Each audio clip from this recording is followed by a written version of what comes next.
Ezekiel പ്രവാചകന്റെ പുസ്തകത്തിൽ നിന്നുള്ള വായന 30-ാം അധ്യായം 1 മുതൽ 26 വരെയുള്ള തിരുവചനങ്ങൾ. ഈജിപ്തിന് ശിക്ഷ.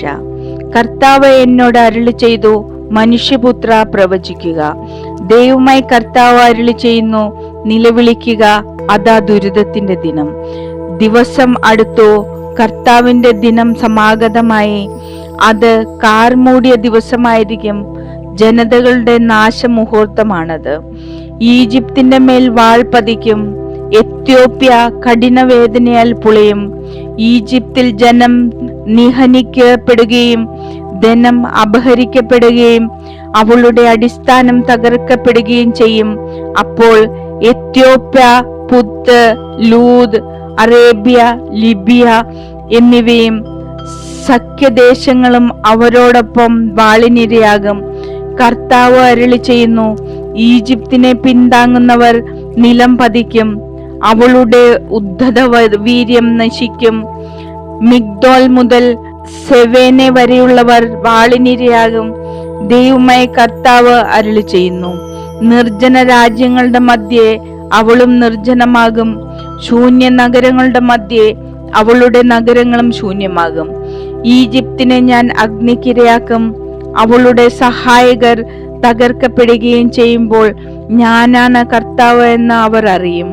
അപകട ഭീതിയില്ലാത്ത എത്യോപ്യരെ പരിഭ്രാന്തരാക്കാൻ ദൂതന്മാർ എന്റെ അടുത്തു നിന്ന് കപ്പലുകളിൽ പുറപ്പെടും.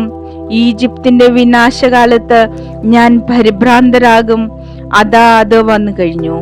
ദൈവമായി കർത്താവ് അരുളി ചെയ്യുന്നു, ബാബിലോൺ രാജാവായ നബൂഖദ്നേസറിന്റെ കരങ്ങളാൽ ഈജിപ്തിന്റെ സമ്പത്ത് ഞാൻ ഇല്ലാതാക്കും. ഈജിപ്ത് നശിപ്പിക്കേണ്ടതിന് അവനെയും അവന്റെ കൂടെയുള്ളവരെയും ജനതകളിൽ വെച്ച് ഏറ്റവും ഭീകരന്മാരെ തന്നെ ഞാൻ കൊണ്ടുവരും. ഈജിപ്തിനെതിരെ അവർ വാളൂരും. മൃതശരീരങ്ങളാൽ ദേശം നിറയും. ഞാൻ നൈൽ വറ്റിച്ചു കളയും. നാട് ദുഷ്ടന്മാർക്ക് വിൽക്കും. വിദേശീയരുടെ കരങ്ങളാൽ ഞാൻ ആ ദേശവും അതിലുള്ള സമസ്തവും ഞാൻ ശൂന്യമാക്കും. കർത്താവായി ഞാനാണ് പറഞ്ഞിരിക്കുന്നത്. ദൈവമായി കർത്താവ് അരുളി ചെയ്യുന്നു, ഞാൻ വിഗ്രഹങ്ങൾ നശിപ്പിക്കും. മെംഫിസിലെ പ്രതിമകൾ ഉടച്ചു കളയും. ഈജിപ്തിൽ ഇനിമേൽ ഒരു രാജാവ് ഉണ്ടായിരിക്കുകയില്ല. അങ്ങനെ ഞാൻ ഈജിപ്തിൽ ഭീതി ഉളവാക്കും. ഞാൻ പത്രോസിനെ ശൂന്യമാക്കും. സോവാനെ അഗ്നിക്കിരയാക്കും. തേബസിൽ ന്യായവിധി നടത്തും. ഈജിപ്തിന്റെ ശക്തിദുർഗമായ സിനിന്റെ മേൽ ഞാൻ ക്രോധം വർഷിക്കും. തെബസിലെ ജനങ്ങളെ നിഗ്രഹിക്കും. ഈജിപ്തിനെ ഞാൻ അഗ്നിക്കിരയാക്കും. സീൻ തീവ്ര വേദന അനുഭവിക്കും. തേബസ് ഭേദിക്കപ്പെടും. അതിന്റെ കോട്ടകൾ തകർക്കപ്പെടും. ഓനിലെയും പിബേസത്തിലെയും യുവാക്കൾ വാളിനിരയാകും.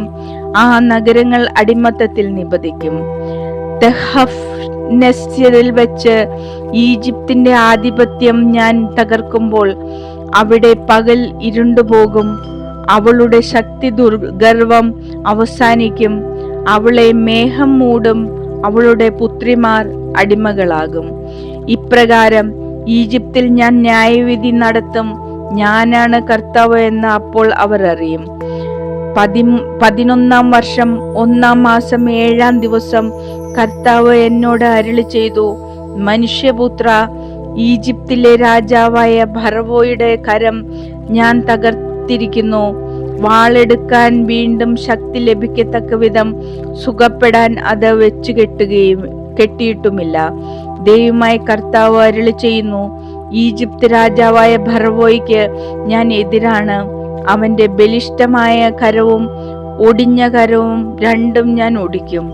അവന്റെ കയ്യിൽ നിന്ന് വാൾ താഴെ വീഴും. ഈജിപ്തുകാരെ ജനതകളുടെയും രാജ്യങ്ങളുടെയും ഇടയിൽ ഞാൻ ചിതറിക്കും. ബാബിലോൺ രാജാവിന്റെ കരം ഞാൻ ശക്തമാക്കും. എന്റെ വാൾ അവന്റെ കയ്യിൽ ഞാൻ ഏൽപ്പിക്കും. എന്നാൽ ഫറവോയുടെ കരങ്ങൾ ഞാൻ തകർക്കും. മാരകമായ മുറിവേറ്റവനെ പോലെ ഫറവോ അവന്റെ മുമ്പിൽ ഞരങ്ങും.